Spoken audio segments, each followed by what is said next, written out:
Selanjutnya saya akan memberikan panduan untuk mengisikan pembelian dan penjualan dari bagaimana cara mengisinya untuk aplikasi ini.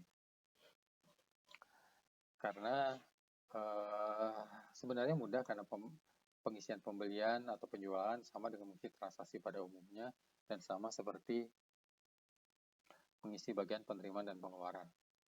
Jadi di sini di file contoh juga bisa dipelajarin cara pengisiannya. Definisinya adalah kita mengisikan tanggal di sini. Yang penting adalah pengisian tanggalnya harus sesuai format tanggal. Jadi biasanya kan bahasa Inggris tuh. Jadi kalau kita 5 Januari, nulisnya 5 Januari 19. Ya, ini saya ngambil contoh di bawah. Dia akan berubah otomatis seperti ini. Ini adalah format tanggal nih kalau seperti ini. Tapi kalau kita mengetiknya 5 Januari, pakai I, ya. Kalau kita klik, dia langsung merah. Ada beberapa yang merah ya aplikasinya. Jadi itu maksudnya teks. Bisa dilihat ini teks. Jadi nggak akan terbaca dan tidak bisa diproses perhitungannya. Oke, untuk pembelian di sini ada yang sifatnya aset. Kalau aset seperti kolam, kelengkapan, ini pencatatannya di sini adalah aset. Ini bisa diisi keterangannya, jumlahnya, harganya, rekeningnya, ya. Kemudian aset. Nah, yang perlu diperhatikan di sini adalah kode aset. Jangan kita sampai double kode aset. Jadi caranya bagaimana kita melihat yang agar tidak double, kita bisa masuk ke bagian penyusutan. Kita lihat yang kosong yang mana nih, yang belum diisi. Karena ini kan kode asetnya sharing dengan aset-aset yang lain yang bukan budidaya. Jadi kita bisa pilih kode asetnya dan diketik di sini. Kemudian untuk yang sifatnya persediaan, jadi ada aset, ada persediaan. Benih lele kita nggak bisa masukin ke aset karena itu kan dikembangkan untuk kemudian dijual. Jadi kita masukkan itu ke persediaan. Kita mengisinya seperti ini, ya. Ini hasilnya transaksi tunai, benih lele, pakan. Kita bisa beli untuk stok mingguan, bulanan, atau bahkan satu siklus ya. Kita pilih transaksinya, jumlahnya, harganya. Kemudian ini harus persediaan bahan baku. Ini suppliernya kalau misalnya ada hutang. Ya, dan jangan dilupakan adalah kita mengisi alokasi per siklus, per kelompok. Nah, ini kebetulan belinya hanya untuk satu kelompok. Jadi tadi budidaya belinya untuk awal, untuk siklus pertama.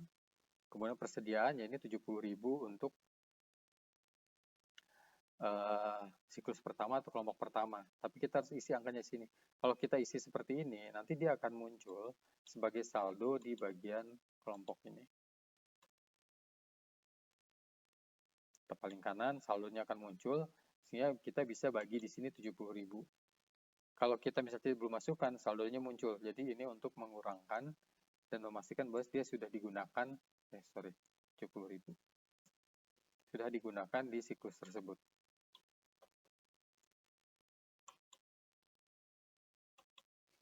Kemudian yang perlu lagi diperhatikan adalah pengisian dari kalau transaksinya itu tidak tunai. Nah, di bawah ini ada contoh tidak tunai. Tidak tunai di sini, ini cara pengisiannya adalah pada saat di sini ya. Ini kita harus pastikan bahwa pengisian di sini pada saat rekening adalah utang usaha. Dan di sini tetap persediaan bahan baku. Tapi kemudian jika ada transaksi PPN di sini kita bisa isikan tunai atau ini kan utang usaha. Tapi di sini jangan dimasukkan ke persediaan bahan baku, tapi kita pilihnya ke utang pajak. Ya. Kemudian kalau ada DP itu dianggap sebagai pembayaran dari utang.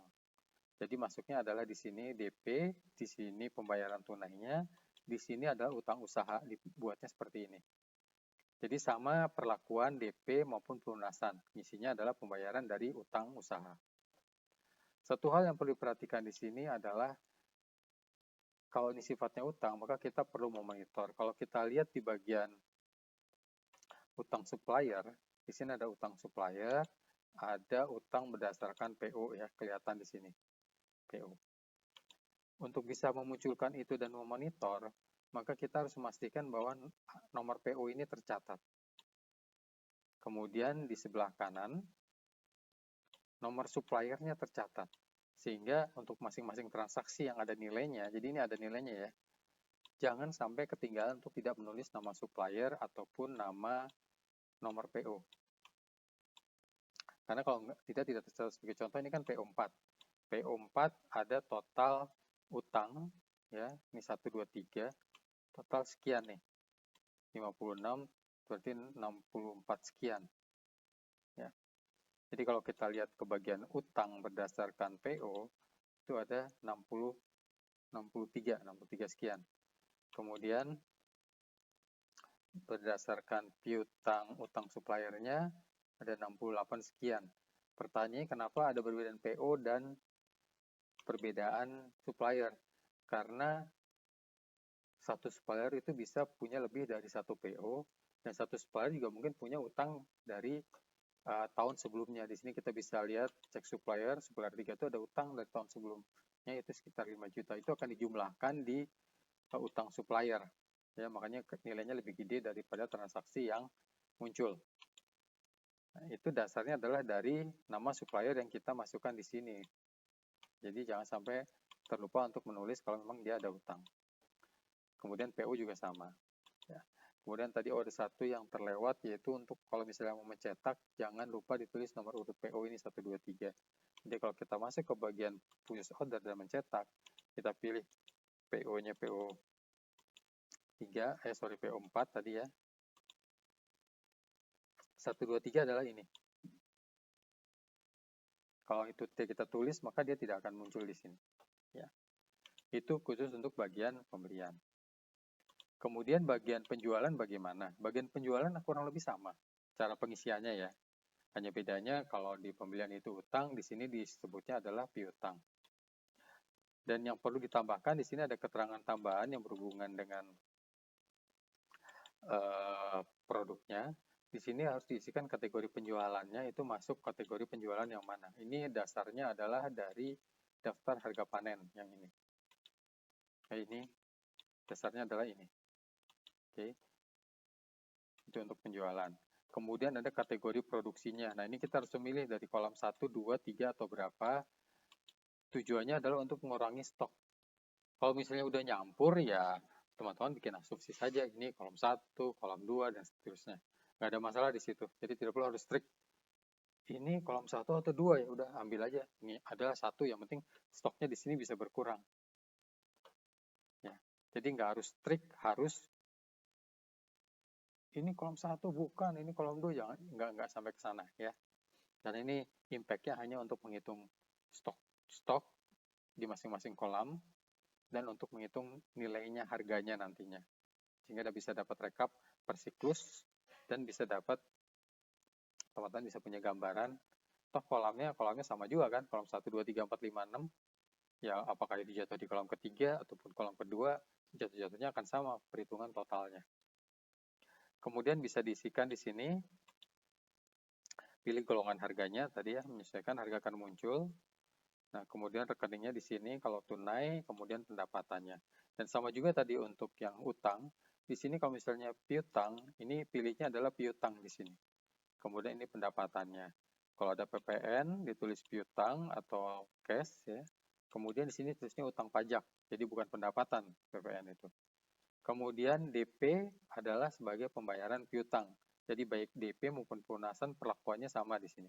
Jadi misalnya bayarnya via BRI itu dari piutang usaha, pelunasan juga sama. Yang harus diperhatikan sama tadi dengan yang utang. Jangan sampai kita lupa menuliskan nomor invoice atau nama pelanggan di setiap transaksi piutang agar bisa direkap. Karena seperti di sini invoice, ini rekapnya adalah berdasarkan nama, kemudian di piutang pelanggan ya, ini berdasarkan nama pelanggan. Satu pelanggan bisa punya lebih dari satu nomor invoice, dan sini adalah rekap berdasarkan pelanggannya. Jadi nanti ketahuan kalau misalnya mau ngecek ini invoice mana saja yang belum dibayar, ngeceknya adalah di bagian yang invoice-nya ini. Ya, itu untuk bagian penjualan. Oke, saya kira untuk pengisian transaksi cukup jelas. Teman-teman bisa melihat lagi file contohnya agar dapat gambaran, dan juga nanti pada saat pengisian file kosongnya, misalnya ada yang miss, teman-teman bisa lihat lagi file contohnya dan dilihat perbedaannya ada di mana, atau dilihat kembali videonya. Ya. Oke, itu saja.